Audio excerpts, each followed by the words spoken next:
קטיף זיתים בגליל. איך קוראים לך? חטיב מדיר חנה. כל שנה אתם קוטפים, אה? נכון, כל שנה. כל המשפחה. כל המשפחה, הילדים הקטנים והכל. כולם יודעים. כולם. אם ככה, לא, כולם. לדפוק על העץ עם המקל, נכון? נכון. איך אתה עושה? תראה לי ואני אצלם יאללה. אותך. איך אתה מוריד זיתים? יאללה. הנה, זה המטע שלכם.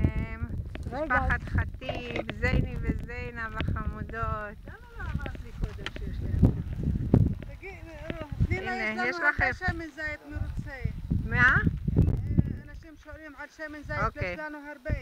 פח של 17 ליטר? של מתי אבל? 500 שקל. אבל מתי אפילו? אוקיי. יאללה. אם יש גם הנה, אתם החברים שלך. אוספים, תסבירו לי מה אתם עושים. אתם הורדתם מהעץ את הזיתים, אוספים, כן. ומאיפה אתם הולכים? ועכשיו, מורידים את מורידים את העלים. הזיתים. העלים. איך אתם מורידים את העלים?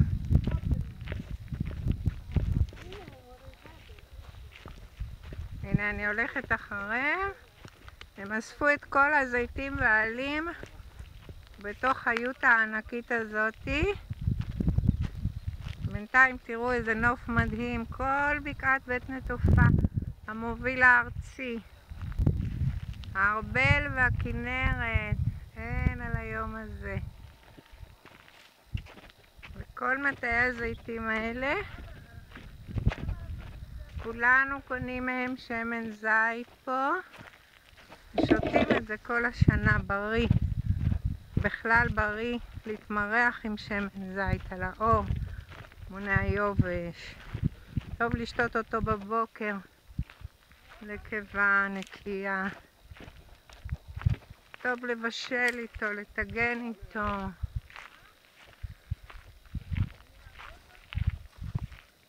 הנה, איך אתם מוציאים את ה... קודם כל שמים את זה. פלה. פלה. קודם כל. שמים את הפלה. איך קוראים לזה? טלי. סלי? פלי, פלי. טלי, טלי. פלי. לא טלי. טלי? פלי. פלי. פלי. אוקיי, פלי זה הבד הזה. עבודה קשה. עבודה קשה, אה? קשה. צריך לעשות איזה מכשיר והם מה, הם נשארים פה?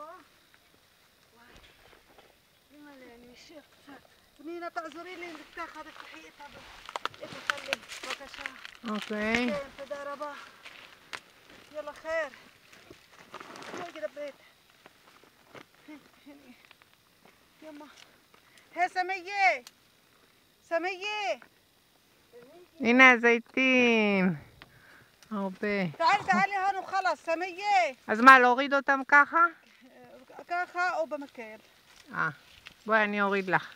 تريدي بكاشا אני אוריד גם. תודה רבה. שחור את עושה שמן זית? כן, שחור, מירוק. מה יש לכם, מסקנה? בית בד.